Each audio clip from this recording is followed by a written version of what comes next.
County Commissioners meeting, June 7th, 2017. Franklin County Commissioners meeting,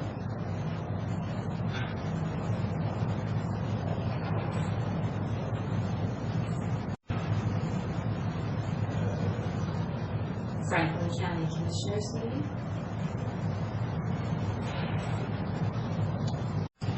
Franklin County,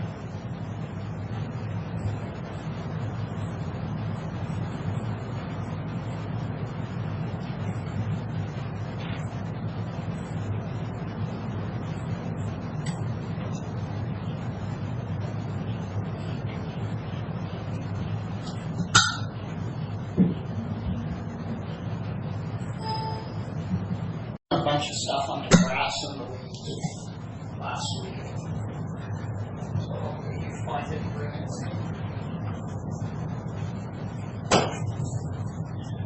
Franklin County Commissioners meeting, June 7th, 2017.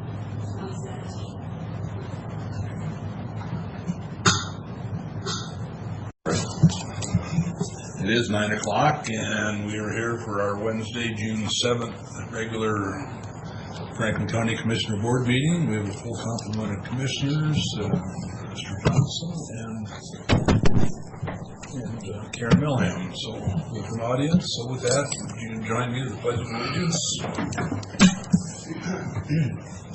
I pledge allegiance to the flag of the United States of America and to the republic for which it stands, one nation under God, indivisible, with liberty and justice for all. Thank you. First item is adopting Franklin County background check policy that Carly has graciously brought back to us. Good morning. So this is a continuation of a conversation that we had with the board last week regarding the background check policy. The board had asked us to, Keith and I, to work together to make some adjustments and additions to the policy, so you have that updated policy for your consideration today. I might just interject that Commissioner Peck pointed out a inconsistency between paragraph 3, where we state Office of Employment of Franklin County are contingent on results of a background check, and then in section 5, paragraph B2, we had said, we had the word if a consumer report is received, we changed that word to when a consumer report is. This is a way to change to make those two paragraphs consistent that we in fact will receive the report. Keith, as long as we're on that subject, does when still leave open the possibility that we may not? Wouldn't it be once? Yes, that's where we were trying to head with that. I don't want to be nitpicking, but words matter, and especially in policies. That's why we changed the word. So, yeah, once it might be appropriate, or after a consumer report. After probably still leaves that open, so maybe once it. Yeah, well, we're not married to that. Yeah, I'm not stuck to any particular language. So I just know, like you do from experience, that when a policy doesn't fit the direction that someone is trying to go, the first thing they do is they look for latitude in the words. Absolutely. And if implies that it may not have to have one, and I just would prefer once. We'd be happy to adopt the policy with that change.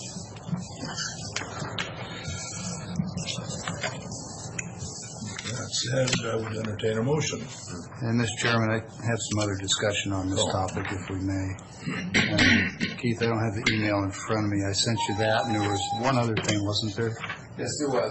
The question came up really in the context of paragraph 5, section B, paragraph B4. In the event that hiring authority disagrees with the recommendation for adverse action, the background check package will be subject to review by the county administrator.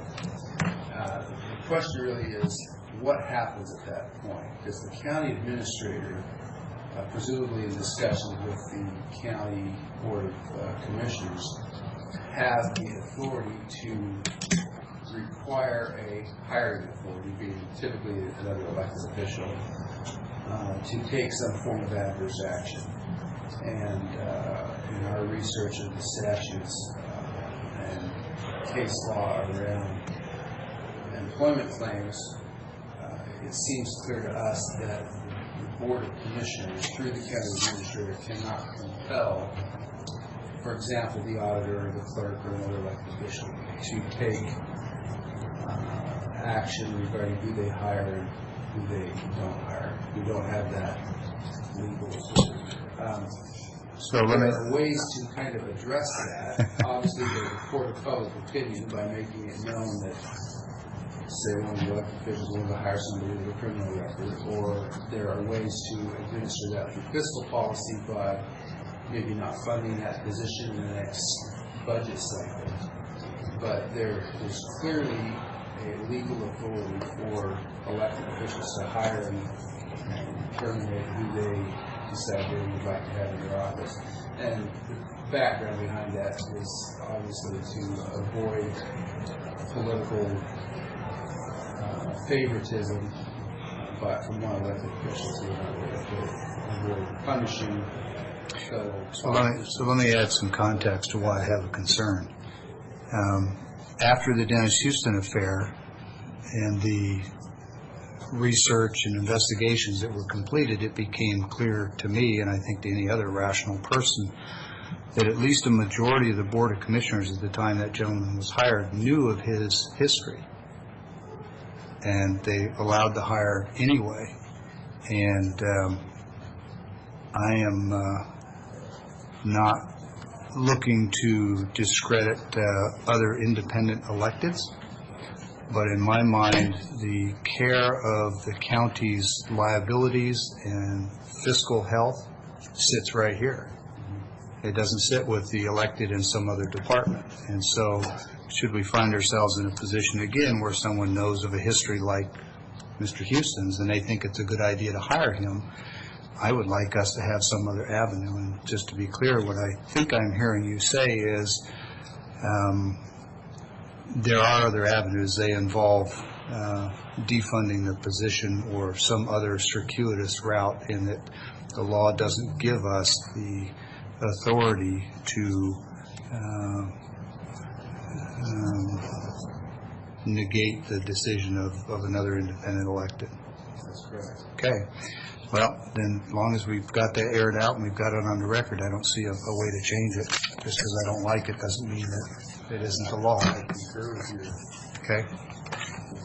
At the same time, So what happened back in the Houston case, that many years ago, 1980 or whatever it was, 40 years ago, whatever it's been, that this all happened.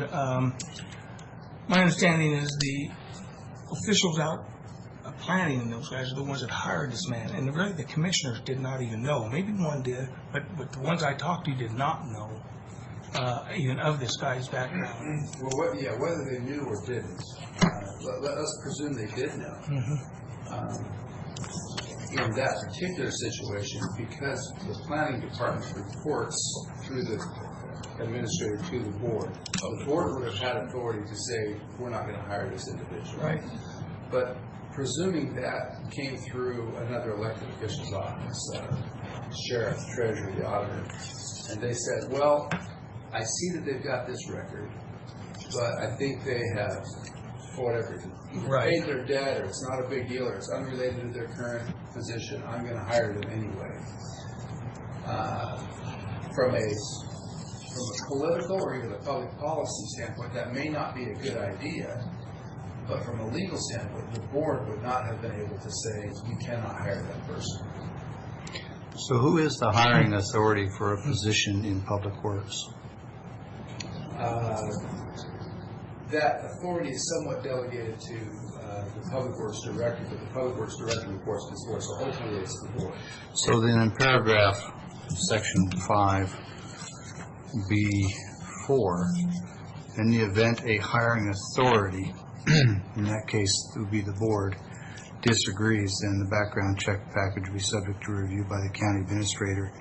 It's awkward, but probably livable. Yeah, there's probably a presumption in hiring authority. Sure. That's an elected official. I mean, I work for you. If I make a decision that you disagree with, you obviously have the ability to Yeah. manage my... So perhaps that really should say in the event an independent elected hiring authority, because it doesn't apply, or perhaps it does in the case of the board. Well, Because if the board is the hiring authority in a position of public works, we're not sending it to Keith. Right. Now, maybe it's not a, maybe it's a distinction without a real difference. You know, it functionally, I think, can work. But maybe a little awkward. You follow what I'm saying? I do. Carly, do you have a thought?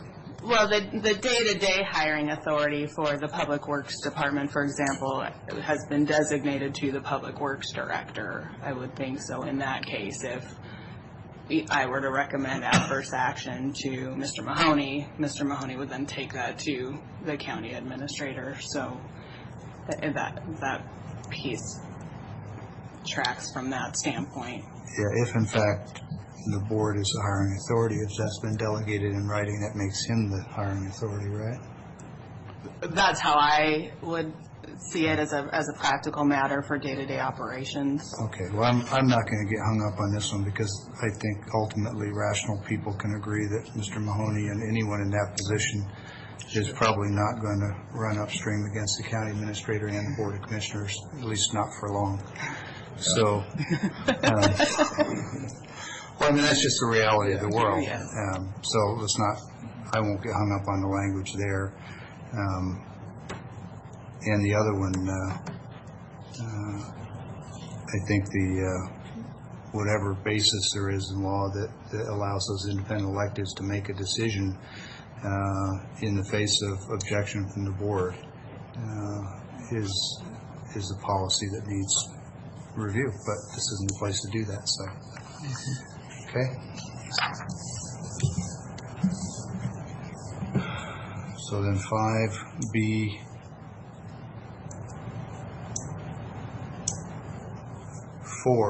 if it is another independent elected and is subject to review,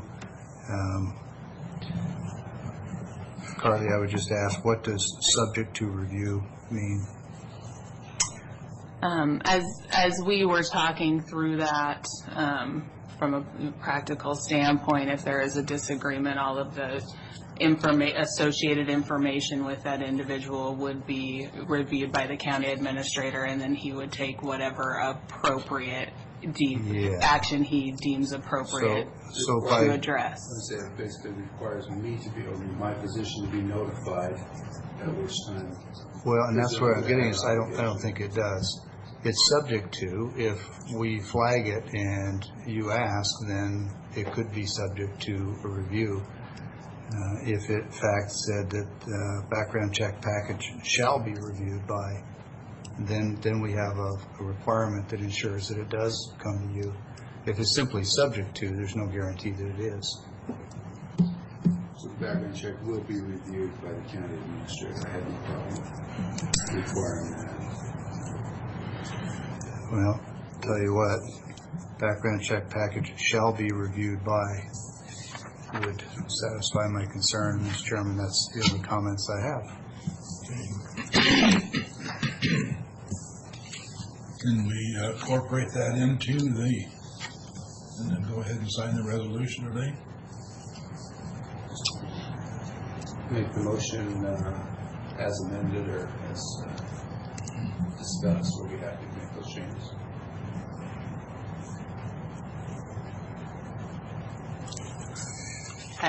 If the board's more comfortable, I'm happy to make those changes, right after this and bring it back to the board as well. I can do that during the next presentation. The next presentation is going to take some time. Maybe you Right. want to just go print a clean copy. Yeah, and I can absolutely do then we that. can do a motion. Yes, I can do that. Do you have notes on there, Commissioner, that you could use? Shall be reviewed. So we've got, shall be reviewed in section 5B4. And then once on And 5B2. where was the other one? So paragraph 2, once the consumer report is received instead of Right, consumer. right. Okay.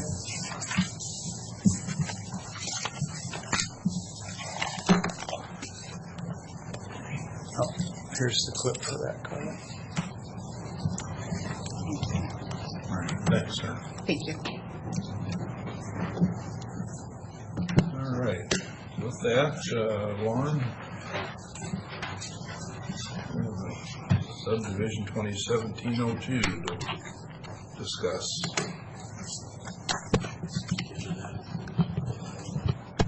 Is it on? Okay.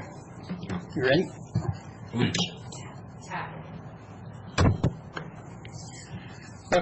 What I have for you is a proposed subdivision by Mr. Burns.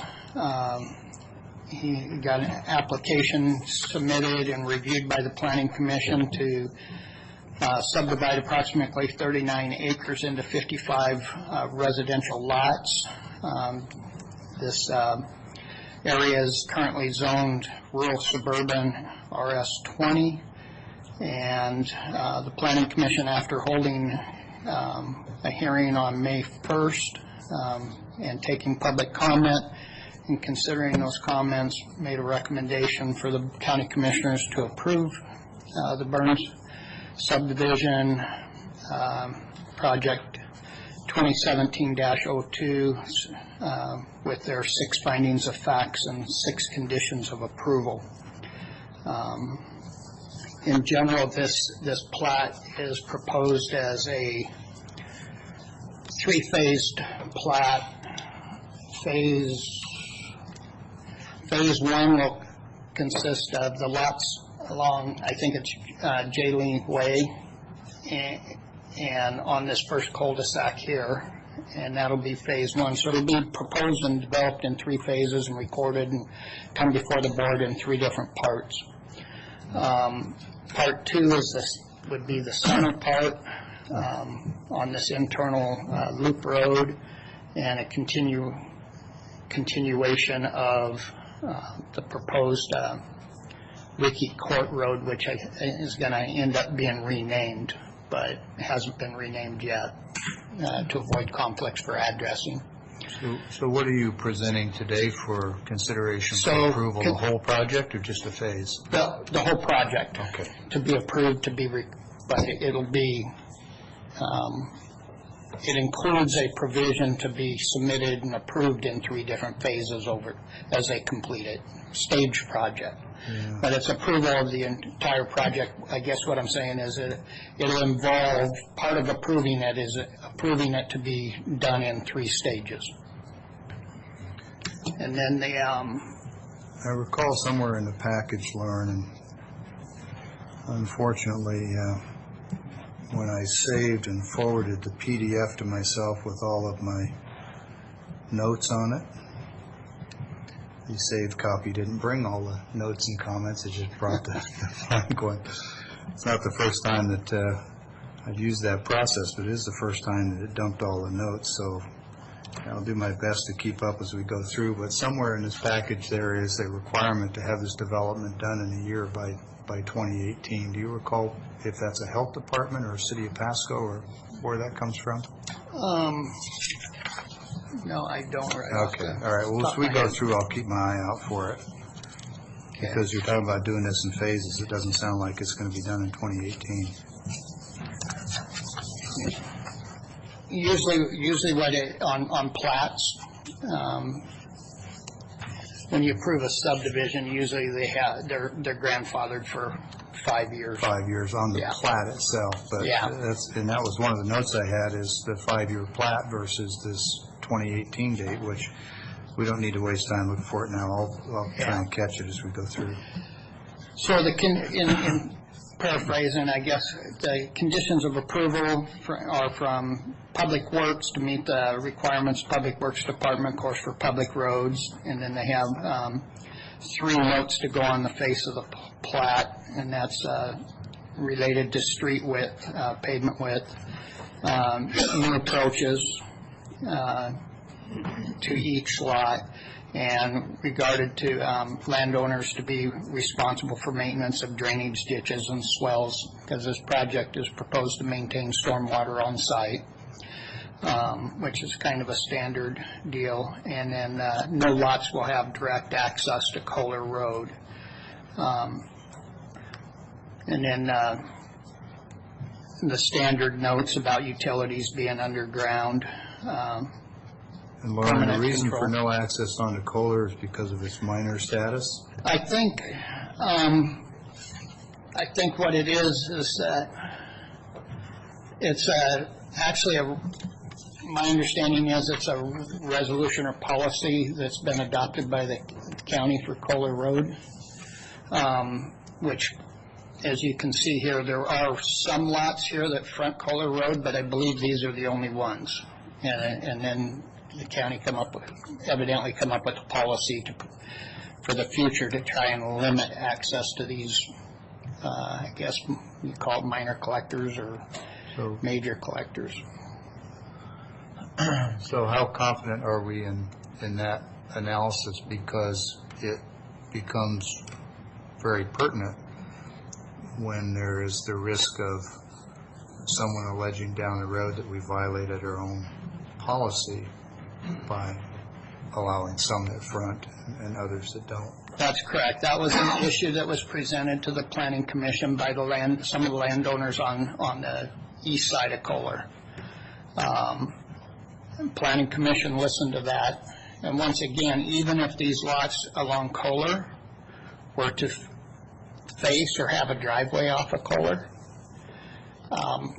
the county still does not control which way a landowner faces his house.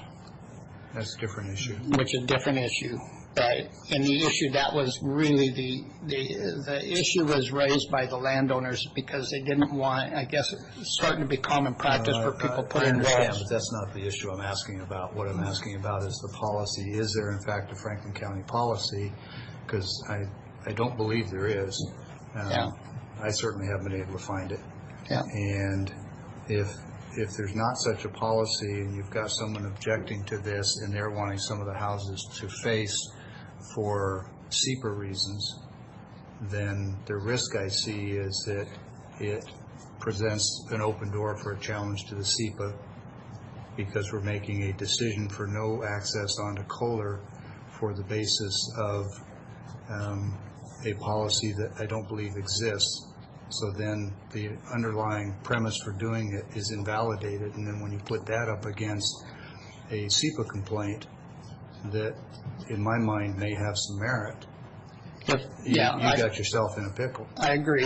If there's no written policy, I would say we shouldn't put that note on the plat. Absolutely, it should be a landowner or developer's kind of decision. So I'll say up front that I think that issue right there, in and of itself, not counting the other 15 notes that are on my other copy, really effectively for me keeps me from supporting this today. I need to know if that policy is real because I can't find it. I've heard this same presumption before, but I can't find the policy. I don't really think it exists. There was discussion at one time about the front door needing to face the address. So if the addresses are on the, the platted roads, it would. Yeah, there is a provision for development of corner lots, and there is a provision in the code that if access is off of both flanking streets, then the accessory buildings have to set back further. Right. And if they don't access that side road, and I think that's kind of a accident waiting to happen because somebody could come in and build a detached building 15 feet because they're currently not accessing it, and then later come in and petition or request a road approach and then have a nonconformity issue. And so we probably do need a little stronger policy that would say that when a building is developed closer than 25 feet to a corner lot on a side flanking street. Yeah, well, again, I'll say that's all really interesting, and I agree with you, but I don't think it's on point to the issue here, which is, excuse me, are we or are we not violating our own policy? And if we don't know conclusively that the policy exists, That I don't know. it seems like we really have to answer that question first. Yep. Is there a policy? And if there's not, then there's probably not an issue. If there is a policy, then we need to make sure we're not violating it. Excuse me. It might not be as big an issue, except that when you have close quarters, and you know this better than I do, and you create a traffic corridor with 6-foot-high masonry walls on both sides, you create a reflection of sound. That's why they put up sound walls, to keep sound from emanating from a highway into a residential area. And so if that policy doesn't exist, and we're treating those homeowners who face Kohler directly differently than we are everybody else, and we're aggravating that by putting up a concrete tunnel, I see us in court. Yeah. On this one, the developer said they have no intention of, but he can't control an individual lot owner putting up their own fence once he sells the lots. So even if we were to say that the developer shall not put up a fence, we still, 2/3 of the lot can have a fence on it. Except that your SEPA determination also includes light, air, sight, view, those kinds of considerations, and noise. And there was no safety issues or concerns brought up. Right, so. but under SEPA, to get an approved SEPA determination, right, because I think this one has a finding of no significant impact, or whatever the SEPA terminology is, I think there's a plausible argument that if you put a 6-foot wall there, you've blocked the view of the river, and nobody's guaranteed their view shed. I get that, but when you start compounding it, you have the issue of noise, you have the issue of the site being blocked, then you start to call into question the viability of the SEPA, which calls into question the viability of the whole subdivision. And I'm not reacting specifically to these individuals. I would have the same concerns regardless of who it was, but I will say that these particular individuals have done their homework, and they understand these things as well or better than I do. Yep. So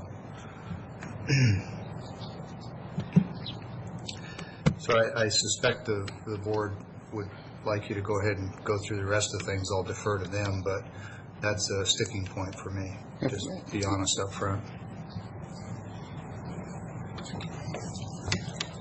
There was public comment during the hearing from the neighbors next door concerned about a fence, and the owner and the developer presented that they would have no intention of putting up a fence.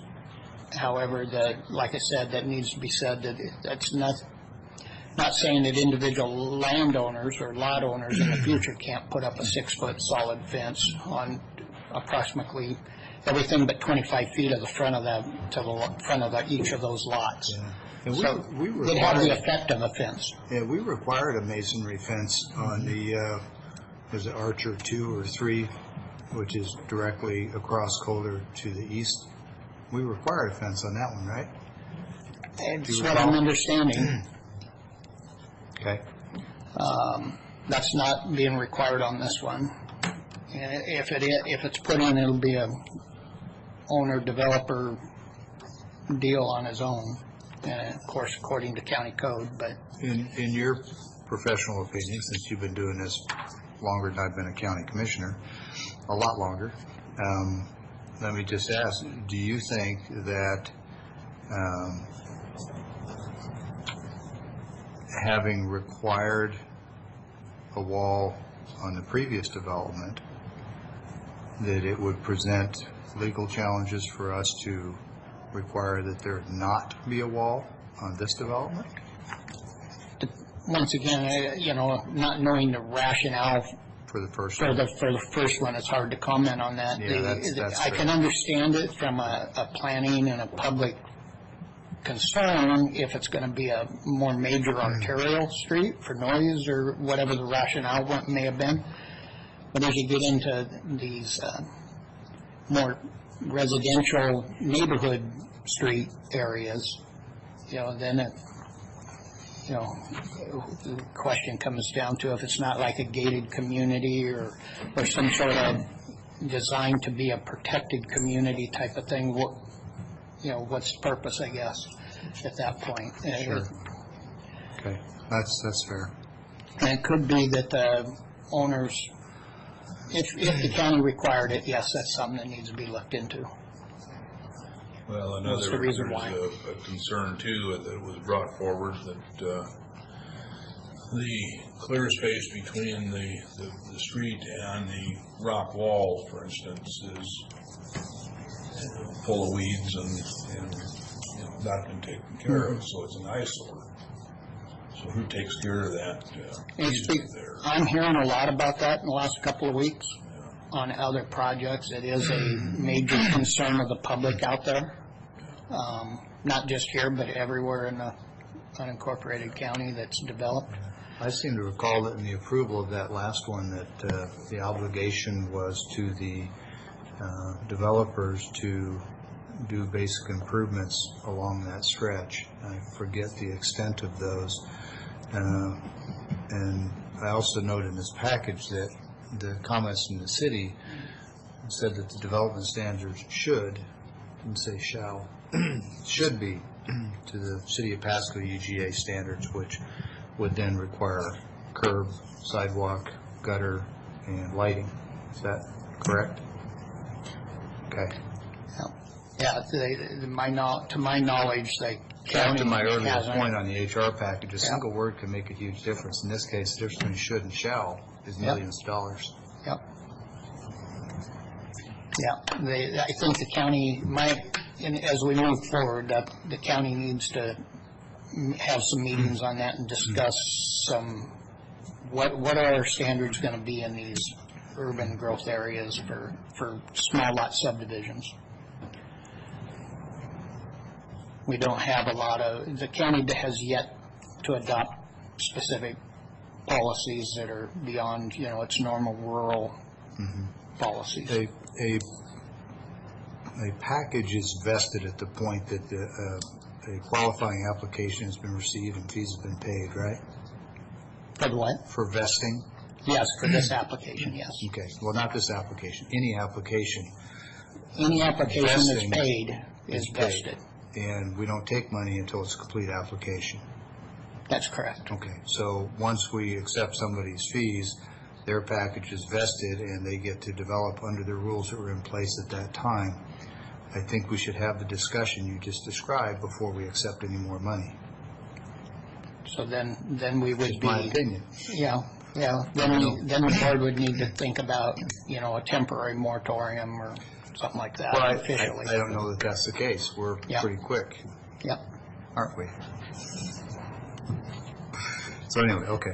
So, One point I was trying to make is it doesn't apply to this package, but if we're going to have that conversation, we need to draw a line at some point, have that conversation, and then from then forward.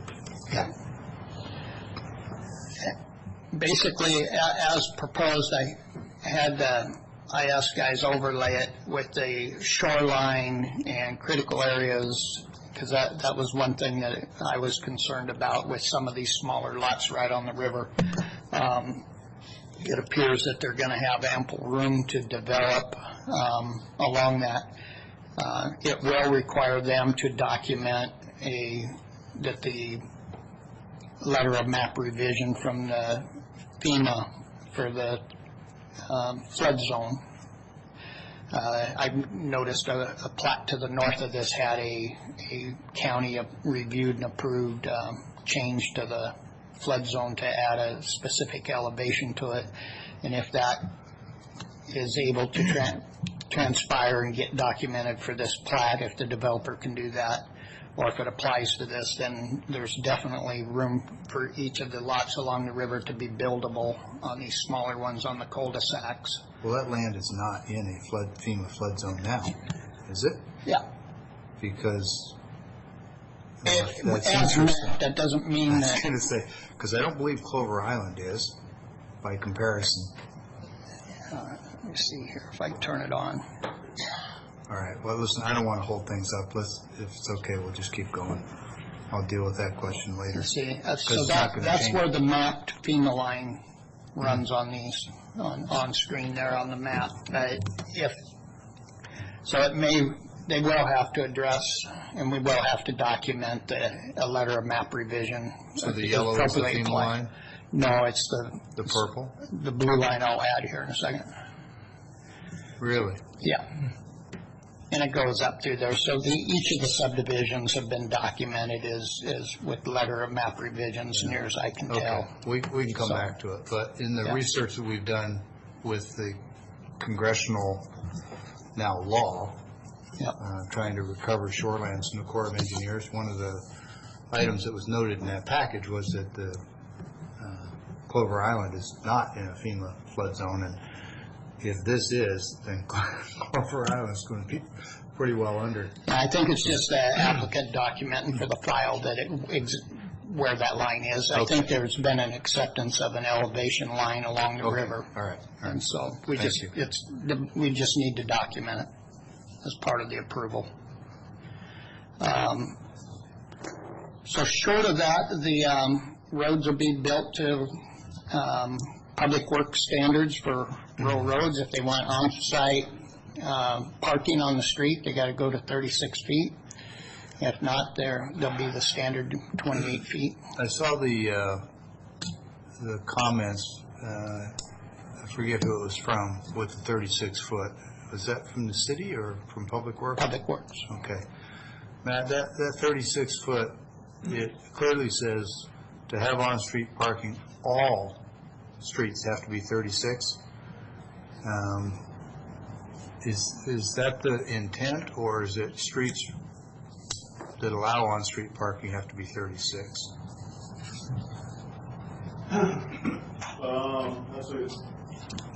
That's a tough question to answer. I mean, what we look for here is what the intent is of the development and the developer, and their intent is not to have people parking on the street typically. So would that standard be coming from a county policy, from a building Yes. code, from? That the 36 feet is an adopted county policy.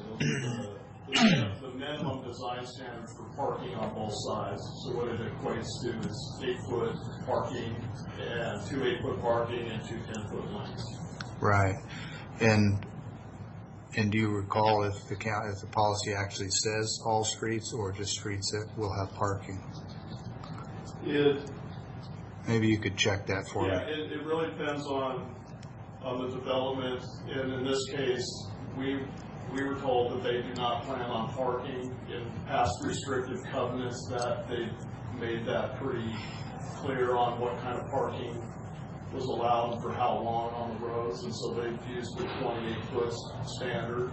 Now, my assumption would be, and it's just an assumption, that if they were looking for where we had much smaller lots and the parking on the street was, of course, mandatory in those cases, that they would be 36 and it would be throughout the whole development in that case. Lauren, is there anything in their package that commits them to a street width 28? No, it's totally up to them rather than. So if in the process of doing this, they start moving dirt and they decide they want to go to 36-foot streets? Well, they would have to get their road plan approved by Public Works, of course, their design plan. So there is a check and balance that way. They still have to do that before that, because the roads have got to be done before they can start building Correct. houses. But I think the question you bring, it is an interesting point, because if Especially a landowner wanted to make provisions for on-street parking after the plat's recorded, could they then come in to the county and request plans and submit plans and get, and do that work on a case-by-case basis? Exactly where I was going, is Yeah. does approval, does this plat close the door on changing those road widths? And if a county policy exists that all the roads have to be 36, then that means one thing, but as we've already learned, a couple of words can change a lot. Absolutely.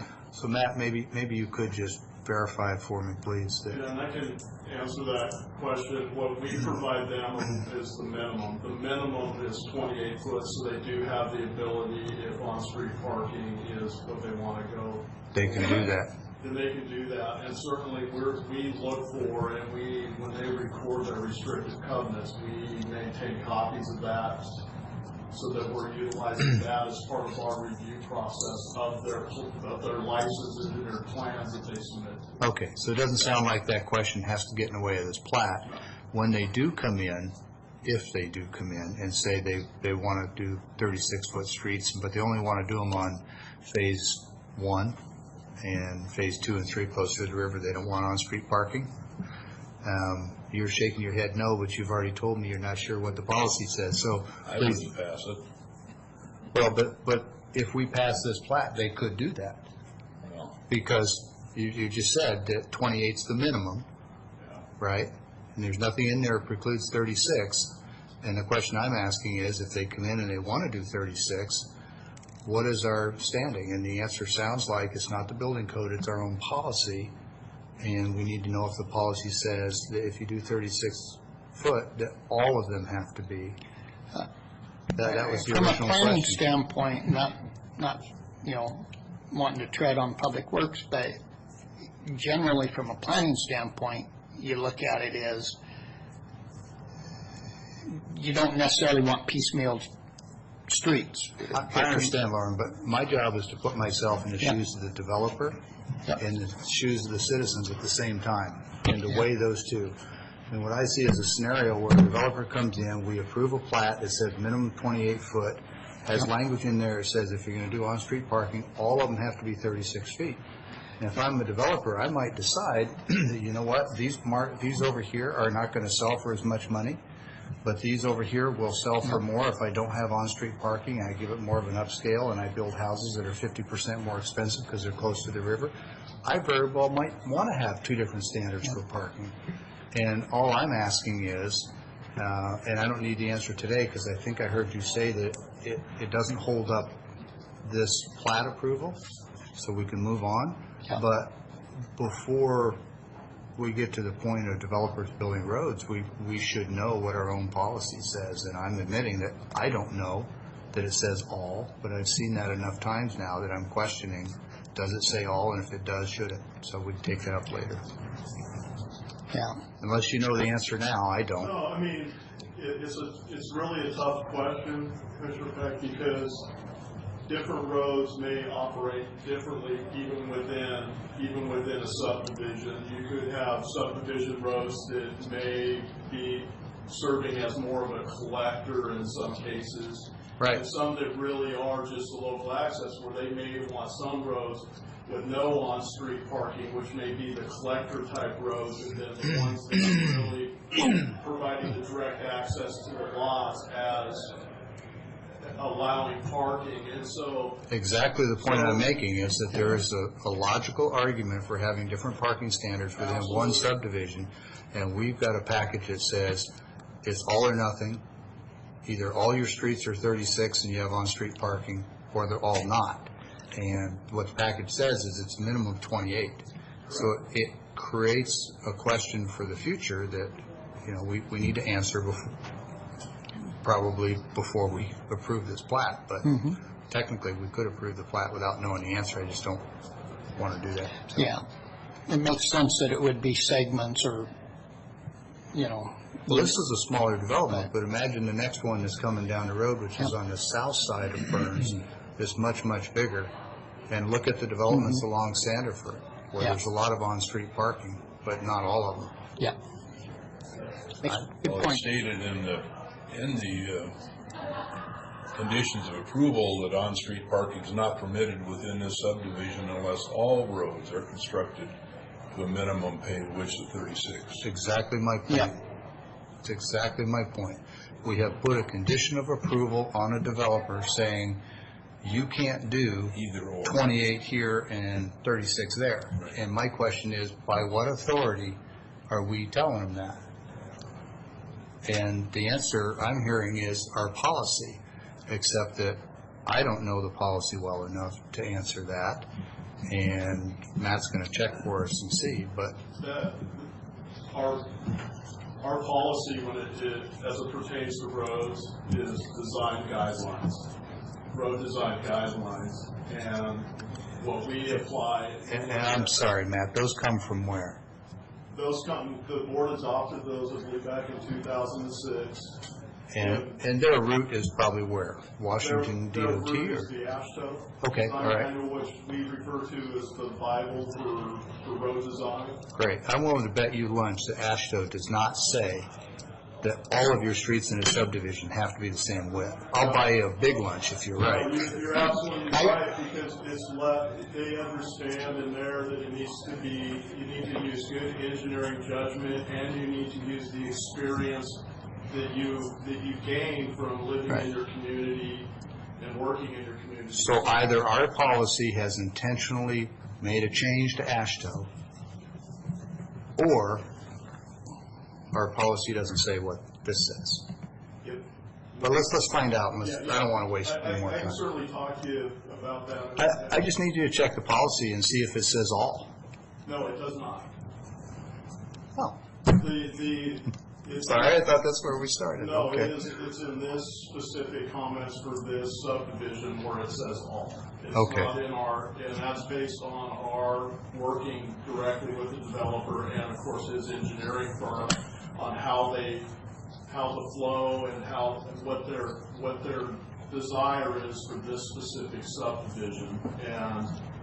And based on that, we put in the caveat, if they do decide they want parking, then it needs to be for all of them, because these roads, as you realize, will not be serving as collectors. Kohler will be really the collector. Not Kohler.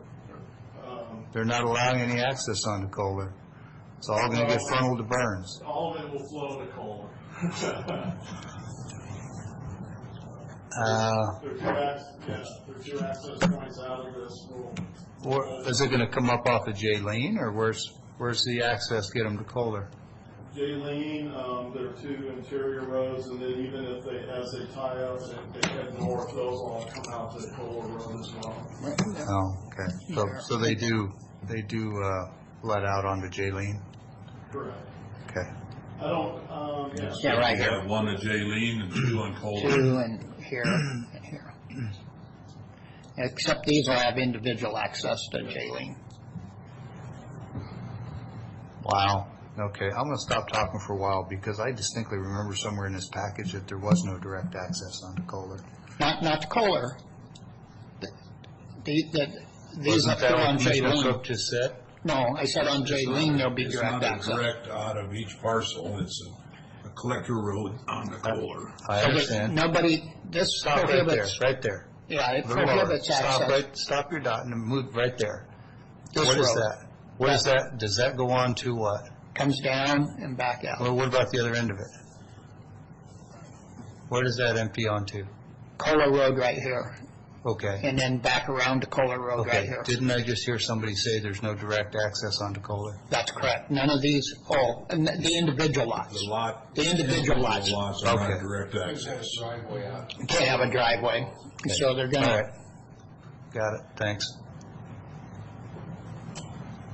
so I think basically, in the package it said no access onto Kohler, and I misinterpreted that as no street access onto Kohler. oh, What this means is no direct lot access lot onto Kohler. access, correct. Okay, thanks for clarifying that. No lot within the subdivision shall have direct access to Right. Kohler. Yep, I clearly misread that. Yeah. And so then each lot will be served with City of Pasco water, fire hydrants and such, but each lot will have individual on-site septic as proposed. Be served by Franklin PUD for power, and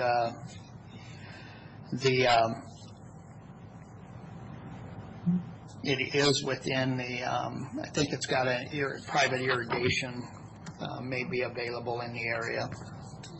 But other than that,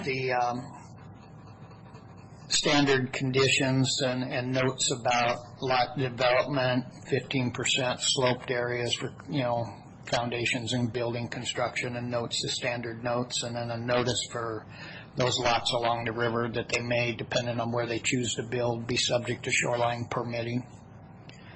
And that pretty much highlights the Planning Commission's recommendation for approval. Lauren, some of this land is in shoreline master planning area. Are there any identified critical areas within the development?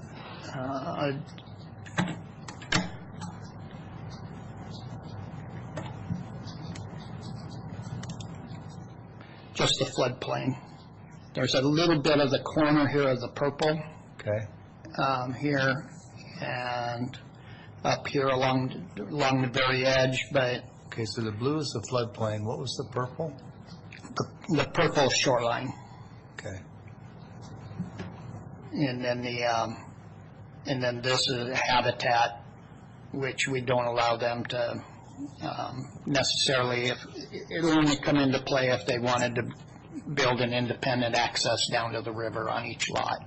Well, then they'd be on Corps of Engineers land, wouldn't they? Yeah, we'd have to coordinate that, and you have to go through SEPA and permitting and public review and comment if they wanted to put a path down to the river of their own. There's a public path that's been reviewed and approved along the north edge of Lot 21. Right. That'll adjoin the path that's on the other plat to be about a 20-foot corridor. Okay. At one time, we had a request to this board to do away with that access, just for reference. Yeah, on the other plat. Right. Yeah. So, and then there's a federal kind of identified area along the shoreline here of access by the Bureau. Not sure what that is, but once you get down to the federal ownership, then the people can disperse according to whatever the federal policies are along the river. So that's been proposed as the public access corridor at this time.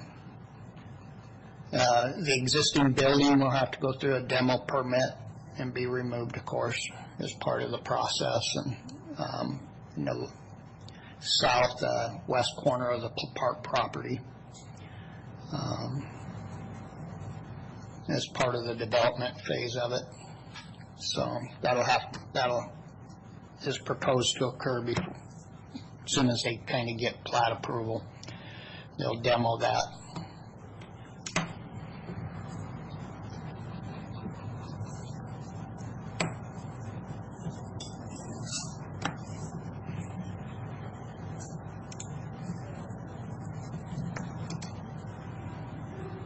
Any other questions? I haven't found that reference to work to be completed by 2018. Oh. If it's in there, I would recommend if it might be in the cities.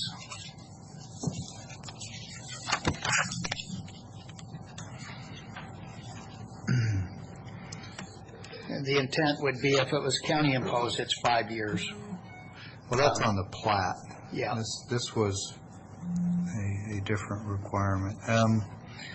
While I'm looking for it, maybe you can tell me what this package is going to require for maintenance of the borders along Kohler and Burns. Nothing was discussed or imposed. Okay. So the pictures that were provided by one of the residents who was apparently in opposition shows what I believe is the western wall of the most recent development at the corner of Burns and Kohler. And that's, I'll just say it doesn't look very good. Should we be doing something different to address that? I think so, but the county is collecting a mitigation fee for Burns. And Well, that's for the road. That's for the road and stuff. Does that have anything to do with the shoulder or from the edge of the pavement over to the wall? It may. if we haven't addressed what that mitigation fee is going to address. It could, but currently if we don't impose it as a landscape buffer or a screening buffer of some sort under the zoning code, we really don't have control over it. Now, if we come up with a policy or standard where these folks have to maintain, part of the public right-of-way as part of their development approval for whatever reason, then that would be something that would be imposed or could be imposed. But right now, unless it was a required buffer or screening area from parking lot or some other reason that's addressed in the zoning code, we really don't have provisions to require landowners to maintain right-of-way in subdivisions. Right. Well, somebody has to, and it's either going to be the landowner, or it's going to be the county, or it's going to be the developer. And I agree with you, it's not the landowner of the adjacent property because it's not their land. I'm just wondering if it wouldn't be wise for us to have those development standards done by the developer, because it's ultimately either, the way it is now, it appears it's either not going to get addressed or the county's going to have to pay for it. Yeah, I agree. I mean, whether it's a requirement of homeowner to be recorded and addressed in their homeowners association policies that are, required to be recorded. Once again, if it is, we don't enforce it. So it all comes down to is, it's something we need to explore. So if we were to adopt the city's development standard on the basis that this is inside the City of Pasco UGA, would that then require improvement of those areas? Well, once again, I live in a community and I have to maintain my sidewalk and stuff that's in this, in the public right of way. But we have to have the policies in place for individual landowners to be required to do that. So let me try again. I'm talking about the shoulder of Burns Road and Kohler Road, The intersection between the block wall and the edge of the pavement, or the right of way. Currently, it doesn't appear to be any provision to address that at all. That's correct. And we've seen what that looks like. It's weeds and it's dirt and it's pretty nasty looking. It doesn't appear that putting a burden on the lot owner makes sense, because this is off of their property in the public domain. So let's take them out of the equation. I'm quite sure the City of Pasco isn't going to do anything with it since it's not in the city limits. Correct. So we're kind of narrowing it down. It's coming down to the county. Correct, and we need we should have a policy. Well, if you had a line in this plat that said that those areas shall be conforming to city standards because it's in the city's UGA, that would address it. I'm not saying that's the right answer, but that would address it, would it not? Yeah, but then putting a policy or a statement on the face of a plat should be based on a defendable policy, procedure, who's responsible. Ultimately, you have to have somebody to be responsible for that requirement. And if it's the developer up front, that makes sense why it's being, until he's developed it out. Right. And then what do you do? When he's no longer owns any lots, then, then how do you enforce it? Because the note's still on the plat. Right.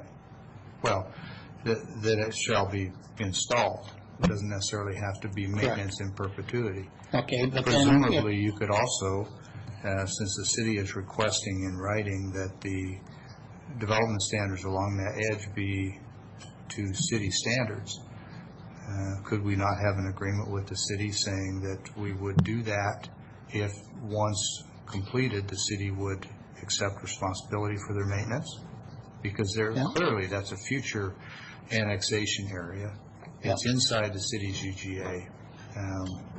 There's no question, and it's their preference so that they don't have to do it later. It seems to me that if the developer were to do that and the city were to agree to maintain it, that might serve the best interests of everybody, recognizing that it does put additional cost on the developer. And I don't know, in the scheme of this size development, if that's a significant number or not. But the developer's interest needs to be considered as well. But would that be a viable path to do it? I think that is consistent with the intent of the Growth Management Act. I do too. And I guess the hard part is sitting everybody down that's got a vested interest in it and working out an agreement. Well, the alternative appears to be what we have on Kohler Road now. Mm-hmm. Which of those two options do you think is in the best interest of Franklin County? I think as the county's continuing to grow and looking at the number of plats that are sitting, waiting, pending final approval, it's in the best interest of Franklin County to have a policy worked out as to what those standards and issues are going to be. The number of complaints coming in from citizens now on some of the areas that have developed that have these wall situations on both sides of the street where nobody's maintaining it, it's starting to be concerning. It's beyond concerning. In my book, I've gone out and looked at them. It doesn't add to the attractiveness of Franklin County in the least. So let me ask you, if a package has already been submitted and vested, and the county were to adopt a policy now, would that policy apply to those already vested packages? Probably not. I mean, we'd have to go to legal to figure out, but unless they volunteered to do it or whatever, or accepted it, I would think that'd be kind of a done deal on those as a general rule. Well, if now the cities, I think you could, not I think you acceptable, can. then at some point we're going to have to make a policy change. Yeah. I think you can apply things if we go through public hearings, we go through things and just apply it in general. I think there's means to do that. Okay. All right. And then it would take precedence over those. Matt? Yeah, I would just like to address that specific issue. We've been fully aware of the issue that occurs with these estate fences in the right-of-way between the road and the estate fence. The estate fences are required when they have a road along their frontage and a road along their backyard. That's what our current ordinance says they put in an estate fence. Now that we've identified the issue that goes along with these estate fences with those areas, the area specifically that was being referred to in the gentleman's letter, the county road department, because it is county right-of-way, we are actually going out there. We're in the process now of cleaning up those areas, putting in fabric, and putting down some landscaping rock in those areas. On current subdivisions, in the most recent ones, that has been a requirement that has been placed as part of the requirements in the subdivisions is for the developer moving forward to actually do the landscaping. But we understand that that wasn't required before, and it's our issue to take care of because those are weeds in the county road right-of-way.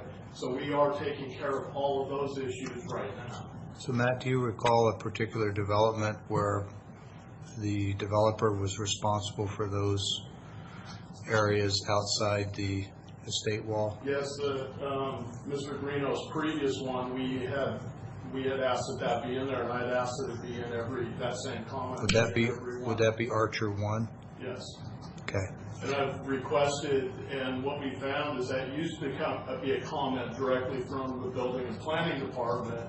And once I realized that they weren't continuing with that comment, we've added that now to our comments. Okay, and Matt, did I hear you say that in a development when the residential property is bordered front and back by roadways, that an estate wall is required? I believe that's what our ordinance says, is when it's fronted, both front and back, that's when an estate fence is required, and most of them are using a brick wall. There are certainly other estate fences. Okay, and do we have any lots in here where that condition exists? I can see a whole bunch of them between Burns and the First Street North. No, it looks like on the back, doesn't look like any lots are through lots. Okay, I Because don't there's know what lot you mean. lines between them. Here. This is You talking lots or parcels, Matt? parcels, I mean individual. Well, let me ask Matt. Matt, are you talking building parcels or property parcels, lots? What are we talking about? We're talking about the lots within, like, I guess one could say that if Right. there was, on the back, there was a half of the lots were actually fronting a county road, that those, and they have. Let's just pick one of the lots in the bottom edge of that development. Here, Matt. I can't, my hand shakes without being nervous. I think what he's saying, I'll come up here, if this was a road going through here, then by definition, according to county. So what is that along there? Is that's raw land that's not developed yet? Okay. And we don't foresee a road going there, all of them front here, anything that development done would be a very similar type development where they would access interior roads. So that's what our current ordinance says is. Are the lots on the north edge along Jaleen, are they going to access directly onto Jaleen? correct. Okay.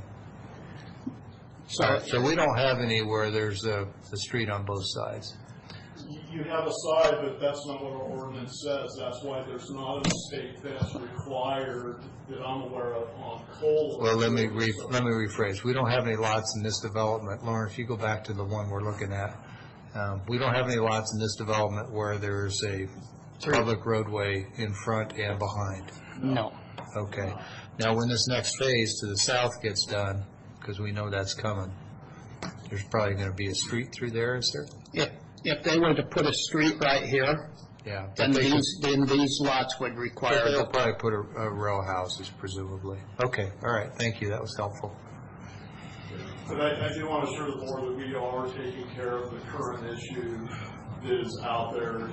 We did identify it, and But we've required one developer to do it, and we're not requiring it here. And you're telling me the policy says we do, but it's only when there's a street in front and behind. So in the Archer one, we had streets in front and behind? correct, and that's why they're required to put the state fence. What it is we require, there's a note that was required to be actually on the face of their plat. And that basically states that every landowner is responsible for the maintenance of within the right of way between the actual road or the road facilities and their property. That would include any landscaping they do, any vegetation. The reason the estate wall creates a problem is because access for the individuals to actually get back there and maintain it is pretty unpractical, it's not practical. But in these situations, of course, the individuals who live on these lots here, who would build these lots, they would be responsible for the maintenance of anything between the existing roads or the new roads And their property, even though they don't own it. I'm curious where the authority comes from for that, but that's probably a discussion for another day. I agree with Lauren, those should be better identified in county ordinance, but it is standard language that exists in ordinance form. Just like Lauren said, in my subdivision, I'm required to maintain that area. Okay, under this package, Lauren, who's responsible for maintaining those? nobody. For the right of way, Right. nobody. And since the county owns it, it falls to us. Now, in zoning, we have, once they build on it, zoning does have some provisions for the front yard. You know, to Front keep it yard. clean. Front yard Those are only, side yeah. yards, okay. Yeah. Is that something we should address in this package? If they're gonna have the state fences, it should be yes. With or without? Or without, yeah. With I or mean, without? Is that something we should address? Well, once again, I think we need to look at it and maybe table it until we know exactly what our policies say, because I hesitate to put a condition on it, especially on the face of a plat, if it's not based on a sound policy, written policy. I'm hearing from Mr. Mahoney that his understanding is that policy is already in place. for through lots. Lots with Let's back double up. frontage, The right? conversation we just had about lot owners being responsible for the right-of-way between the public street and their property. In all previous subdivisions, especially in this area, that was a requirement to be on the face of the plat. Okay, so let me ask you, on Kohler Road there, you see some of those lots where Kohler runs along the side of the property. In those instances, does what you're saying apply, that those property owners would be responsible for that right-of-way? Absolutely. And even Okay, if they have so Lauren, lots- we're not talking about through lots, we're talking Correct, about correct. all lots. Right, I understand. So then the question, back to my original question, Mr. Mahoney says that there is a policy that says that the homeowners have to care for that. Should that be reflected in this package? Yes, if it's policy-based, yes. Commissioner, I'm not saying it's policy. What I'm saying is past comments that have come from the county have stated those notes to be actually placed on the face of the subdivision. Okay, so by whatever authority, this board has put those notes on the face of a plat Correct. in the past. And that's the authority of the commenting agencies, including the building planning, and then going through the planning commission through a public hearing process. Okay, all right.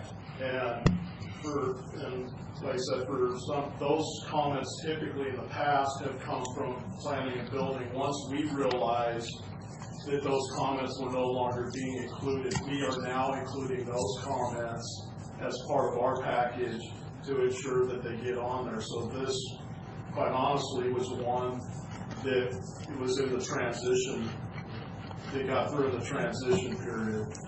And so, but I do agree, these are the types of things I think as you go through our processes that you see need to be addressed as you're doing updates to your current ordinances and current policies moving forward. But we've been addressing these in a formal process through the planning commission. Well, first and foremost, I'm trying to make sure that we're being consistent and that we're not requiring something of one developer that we're not requiring of the next and vice versa.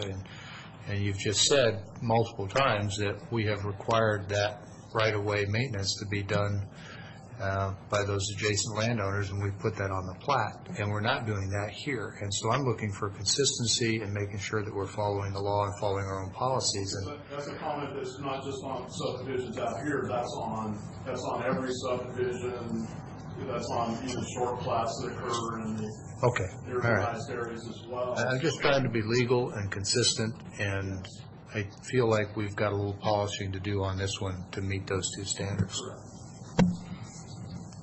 I'd recommend, as part of my deal, that we table it till next meeting so we can look those up and have them. Mr. Chairman, I've moved that we table this particular package at least until the next meeting, if not the meeting after, and I will commit to get with Mr. Wolfsey and address what my particular concerns are, and trust that the other board members will do the same. I can agree. I agree. Commissioner, your page is numbered on the bottom, handwritten, or if they're, or if you look on the 24 of 42 of our, 24 of 42, I'll go to there. Okay. right under your finger, is that 2018 that you were? It's out of the health department. Yeah. Okay, so the preceding recommendation shall be valid for a period not to exceed 12 months from the date. General recommendation on present site. That's probably for their on-site septic Yep, review. yep. Okay, thank you. I know it was in there. It was bugging me. I couldn't remember where, but that's simply saying health department has an opinion on the suitability of these soils, and that opinion is only good for 12 months. I don't know if the soil's going to change or what, but anyway. Usually it means that they can only guarantee where they dug their test hole for that long. Sure. Yeah. Okay, well, whatever it means, at least I know where it is, and I'm not concerned about it now, so. All right. And, Mr. Chairman, I presented that as a motion, not a consensus. Yes, I second it. So I think we probably should vote, just for the record. We have a motion and a second, all in favor? Aye. Aye. Thanks, Lauren. Thanks for your patience. I know there's a lot of questions, and being a new guy, it's hard to figure out what people before you have been doing and measure that against the busy schedule and everything else. So I appreciate your efforts.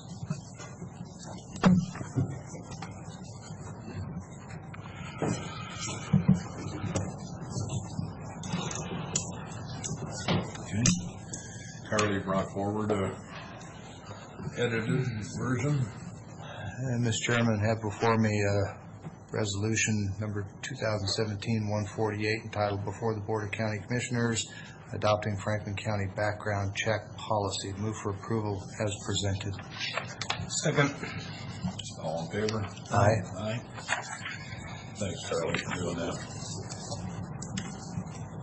With that, we're in public comment portion of the meeting. Any discussions? Seeing none, we'll move on to approval of payroll and warrants. Love the way Karen has color-coded these files. The money folders are green. The sign this before I kill you folders are red. The agendas are blue. It's very easy to follow. Okay. So, looks like today we have two of them, and since the agenda has payroll first, I'll do that one first. Move for approval of county roads and motor vehicle payroll in the total amount of $57,426.20 as presented, and note that it's been signed by two members of the auditor's office. I'll second the motion. All in favor? Aye. Aye.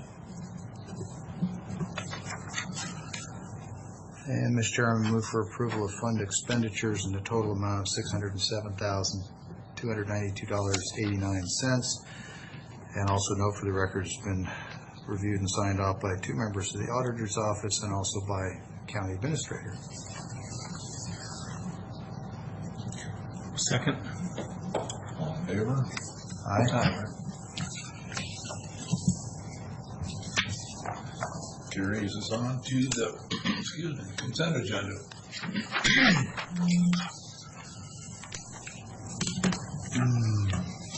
Ask for just a moment to do one final review in light of our discussions.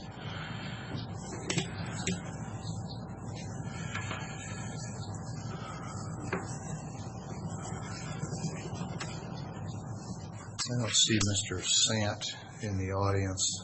So, Mr. Chairman, I move for approval of consent agenda with removal of item 4 for separate discussion and consideration. Okay. Second. All in favor? Aye. Aye. And if we can just go right to item 4 then.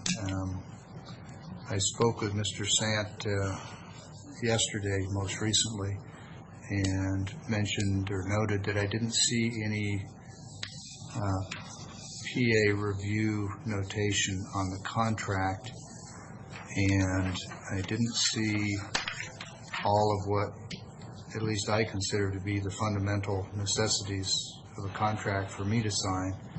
That would be eligible parties. It has that. Consideration, it has that. But the third thing that I look for is clear terms for termination if any party, the service provider, the county, or anybody else determines that the arrangement is no longer in everybody's best interest. Normally our contracts have a T for C clause, termination for convenience, or they spell out termination for cause with opportunities for remedy. I didn't see any of that in this contract. I asked him to look at it. I thought he was going to be at the meeting today based on our conversation. He indicated he is available if you'd like me to call him. He didn't know how long the planning. He has a trial going today, but he did say if you'd like him to come, I can give him a call. So I think I would prefer we sign the other consent items, and while we're doing that, maybe Mr. Sant can come down and That would clear it up. work, please.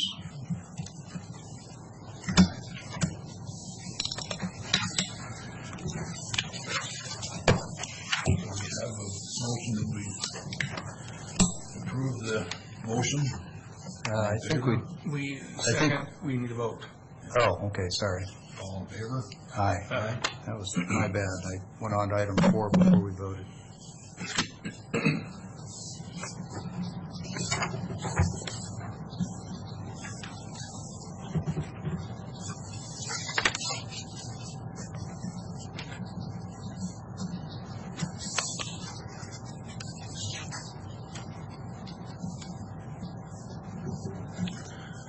Starting that map, I see where Surface Transportation Block Group and the alternate program got some revenue for you on some projects that we've been discussing here lately.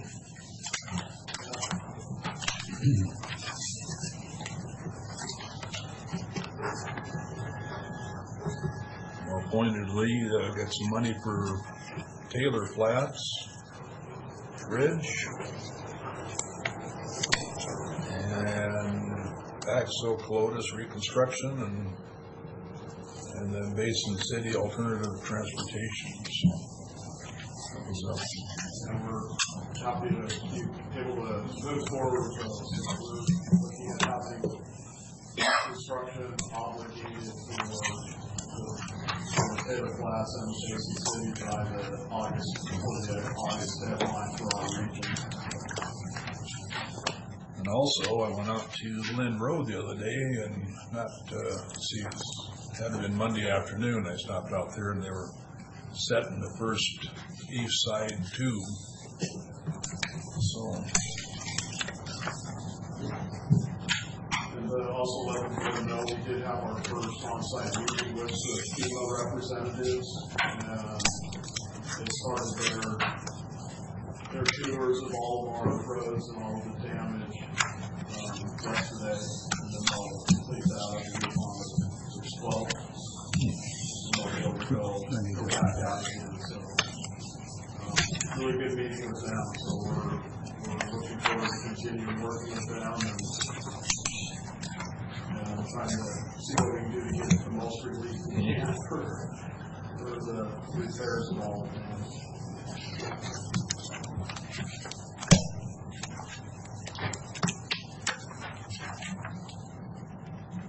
Would like to speak with the FEMA folks, we could get more of our emergency management officer hunted down there for the next 2 to 3 months. So, Is that right? yeah. That's kind of the home base for all of the counties and this portion of the state. Oh, that's good to know. All right. Motion pass resolution. So what's the status on Juniper Road? How we doing? We're doing good. The right-of-way acquisition, we are actually appraisals, review appraisals were completed, and we're starting the acquisition phase. We have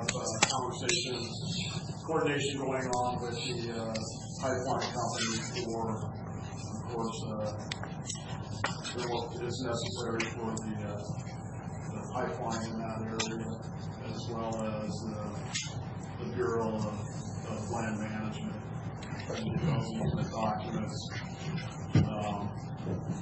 documents we received were their calculation on the end of that easement were not right, so we sent that back to them to have it taken care of, fixed, and hopefully we'll see that and be able to get that from the board. But yeah, we're still looking forward to breaking ground. A little bit later this year. Originally, we wanted to do Pasco Colotis and the Juniper Dunes Wilderness Access Road together, but I don't want to hold up Juniper Dunes access because of right-of-way, as we're working through right-of-way, much more right-of-way to acquire for the Pasco Colotis project. So as we get all that done, and hopefully my next report to the board is that we're ready to move forward with construction. Then I see Mr. Sands is here. Sean, do you mind to come up? And thank you, Commissioner Edwards.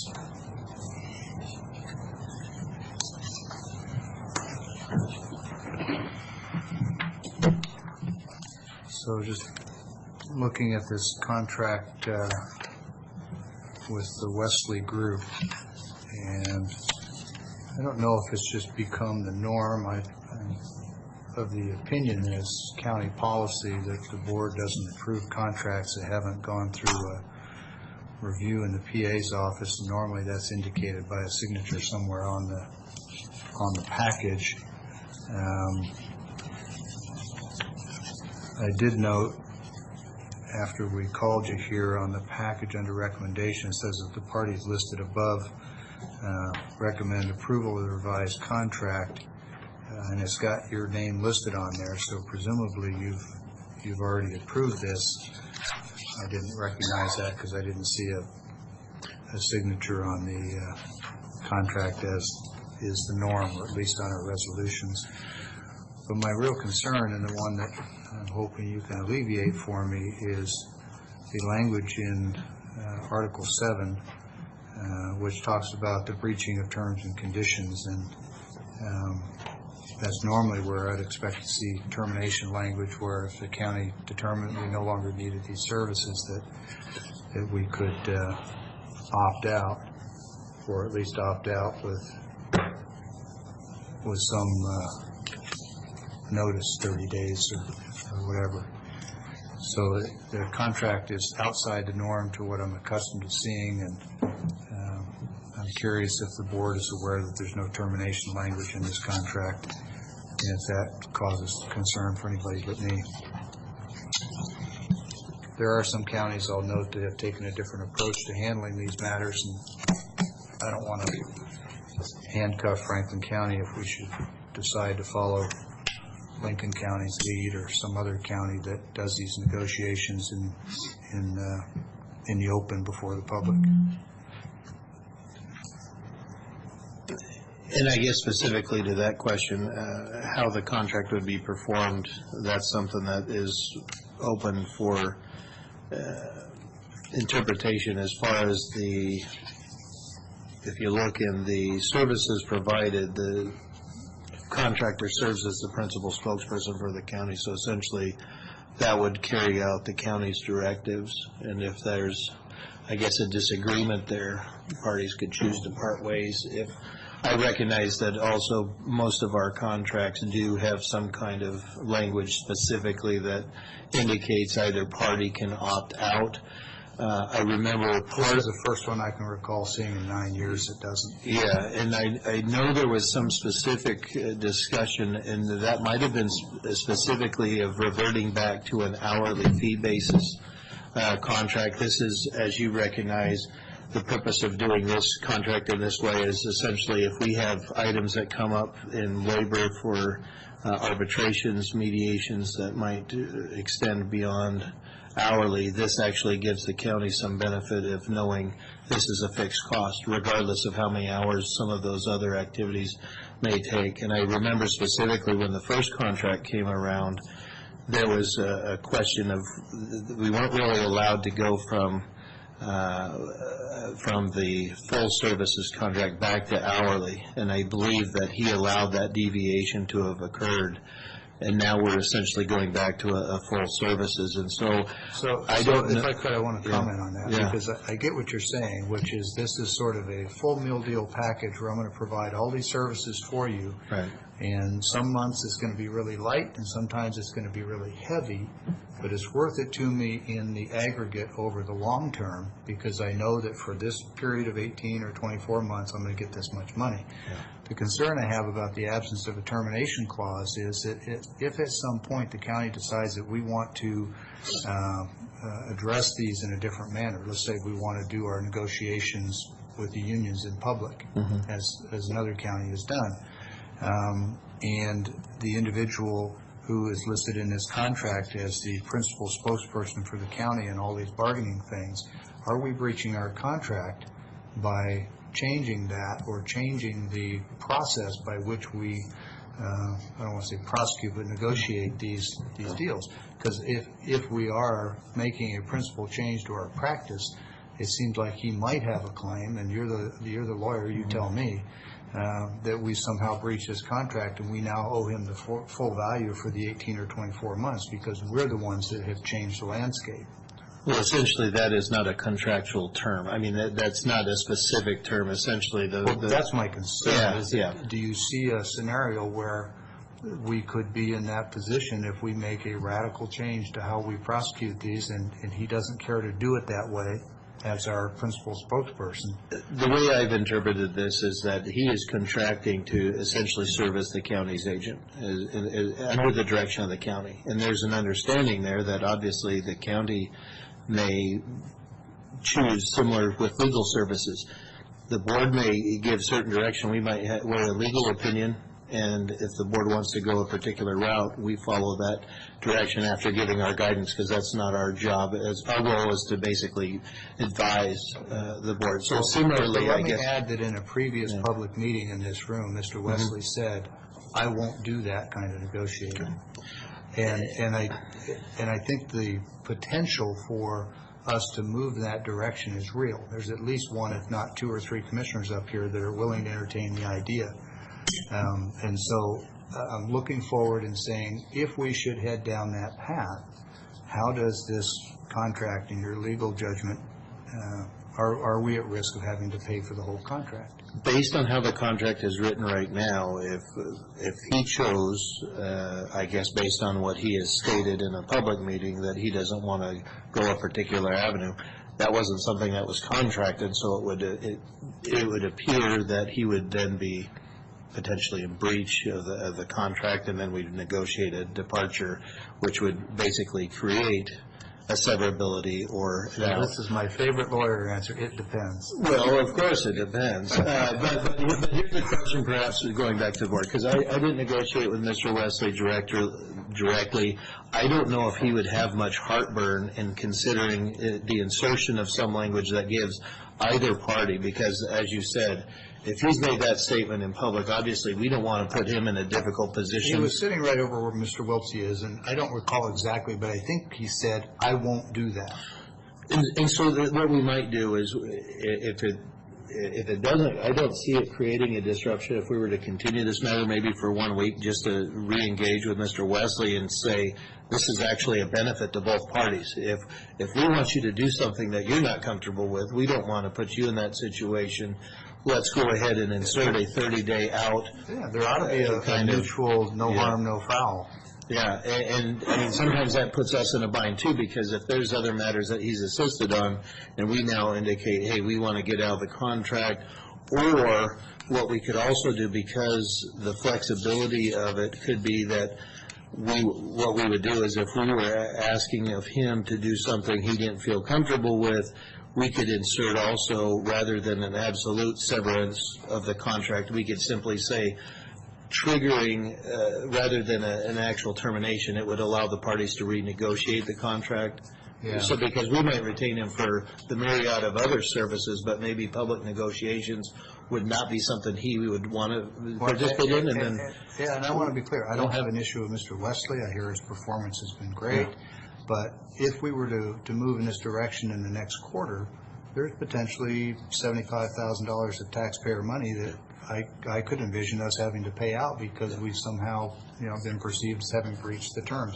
That's all. And I certainly appreciate the fact, because I don't think I was present when he made that statement, but assuming he made statements indicating certain performance limitations in a public meeting, and the board has that knowledge as you've brought forward, sure, that's probably a good concern for us to bring back to Mr. Wesley and simply ask him, would he object to insertion of a termination? That gives both parties that option. If we're asking of him something to perform that makes him uncomfortable, because I guess one of the other considerations might be, too, if Lincoln County has started a process that might be becoming more prevalent throughout the other counties in the state, Mr. Wesley might have to reassess if that's going to cause him to lose performing that services to other counties that choose to go in that public negotiation format. That's certainly up to him, and I don't know what the appetite is of this board to go in that direction. I certainly find it attractive in some respects, and especially now that it's been done and there's some history behind it. But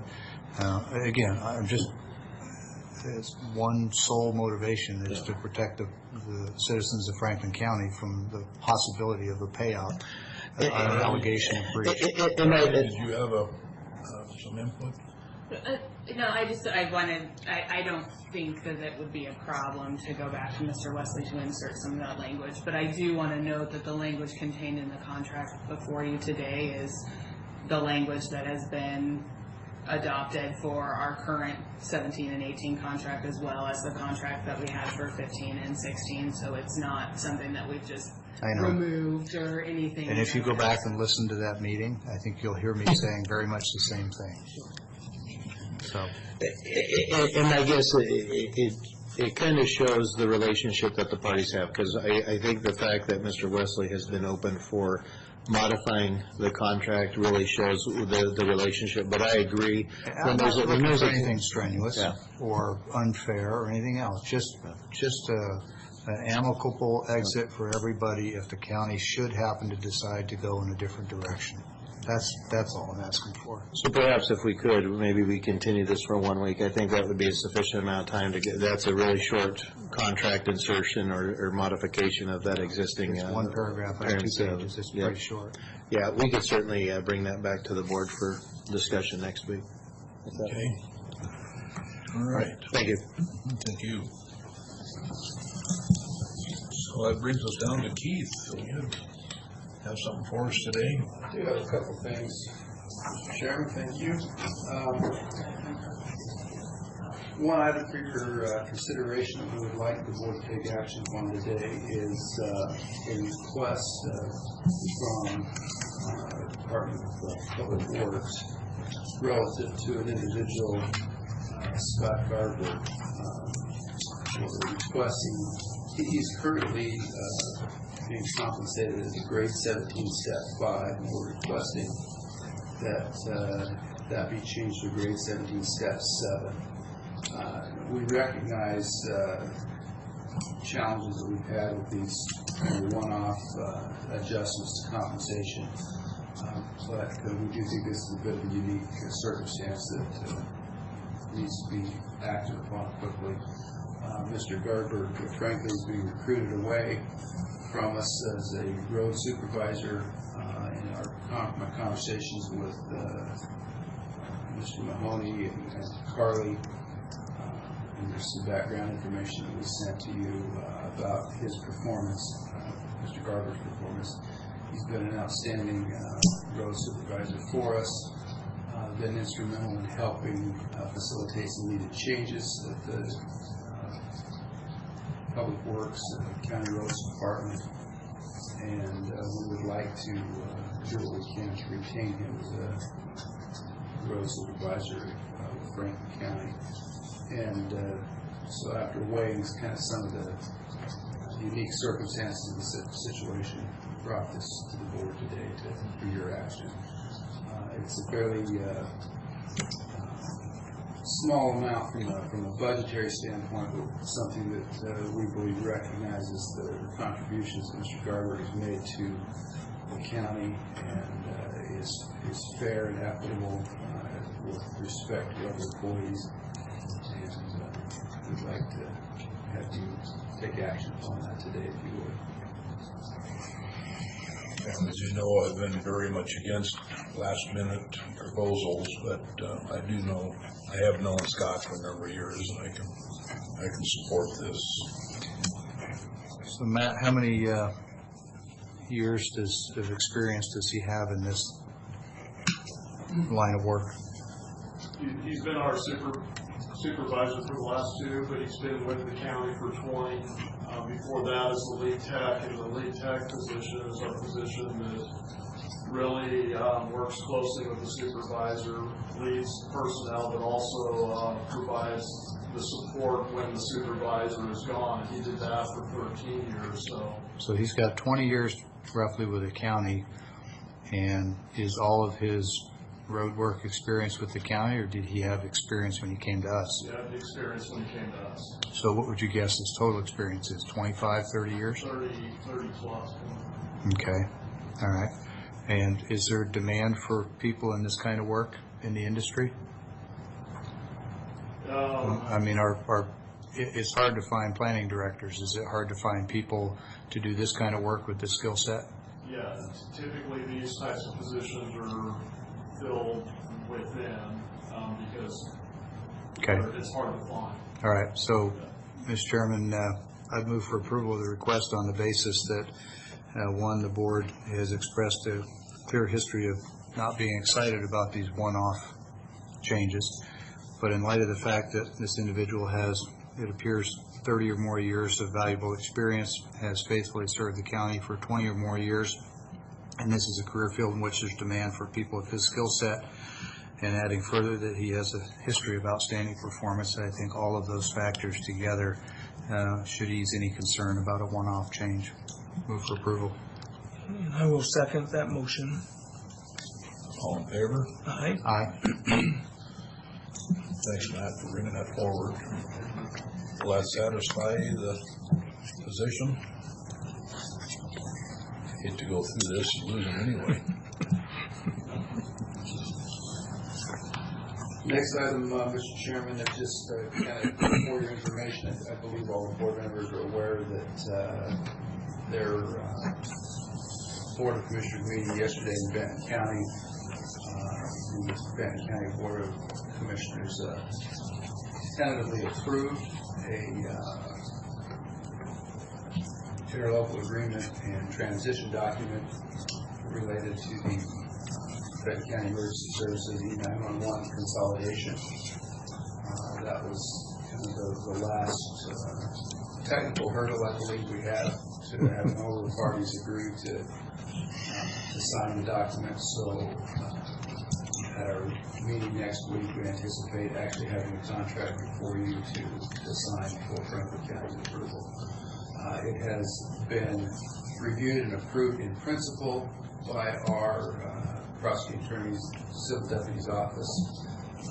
There were some minor modifications that I received this morning. We're going to go through those with Jennifer Johnson to make sure that there's no additional concerns, but I don't anticipate that to be the case. I think there were some language changes that Benton County had requested that provide some clarity for their benefit, and so You don't see I don't see a problem on the surface anyway. No, but I think we'll be ready to sign that next week, and then we can begin the effort to the real work, as it were, combining the technical side of the operations to bring that to a conclusion. So I know the public has paid attention to that. The media's covered that story, and it's been a long time coming. I know this discussion's been held for a number of years. A lot of people in this room, as well as across the region, have been involved in leading that effort to bring this to the point where we are. So we're excited about that opportunity and looking forward to making that happen. The other thing, just kind of for your information, is Excuse me, maybe yes, before sir. we go on, just a quick comment on the 911 thing.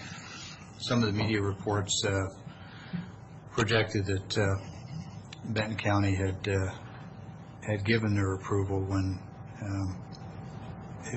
was there actually a vote? Did they approve, or are they going to take? My understanding is it was not a regular agenda item. They have not signed the document yet. Okay. But they voted to approve it. They voted to approve, so they're just going to do documents next week. Yeah. Okay, all right, because I think the three cities in Franklin County have all been on board for some time and just working through all the contractual details to satisfy Benton County's concerns were really sort of the last step in the process, and now it appears that has happened, that I don't see anything that stops us from going forward. Do want to acknowledge Sheriff Raymond, who's in the room. He and his team have been very helpful in working with law enforcement and the other communities to impress upon their administrative staffs in the cities and in the county how important it is to get this consolidated. And I think that was a significant aid. It's one thing if you hear it from one sector in the local government, but when you start to hear it from 2 or 3 different sectors, then it really makes a difference. So I appreciate his support. The last item I have, again, is kind of for your information. We went through a process, a competitive process of searching for architecture firms to help us do our design for the remodel and corrections that need to be made in the jail, the whole part of the jail, so it can become useful. Firm out of Olympia, KMB Engineering, has been selected. So we're in the process of finalizing that contract, getting a proposal from them on what we, or cost estimates from them, what we anticipate it will cost to make those changes that will allow us to comply with the settlement agreement that we reached with the plaintiffs in the jail litigation. So we're moving that project forward quickly through this summer as well. We'll be bringing those documents to you for review, but I just want you to be aware that KMB Engineering had been selected. They have pretty impressive credentials with experience with the Washington Department of Corrections, some facilities that they have designed, Thurston County, the city of Olympia, experience throughout the state of Washington. So even though they're based in Olympia, you have a couple of local experts that would work together with them. So just wanted you to be aware of that. I think that's all I have today. Any questions? Will we be seeing a contract for those architectural services, or Yes. doing? Okay, commissioners, anything else for the good of the board?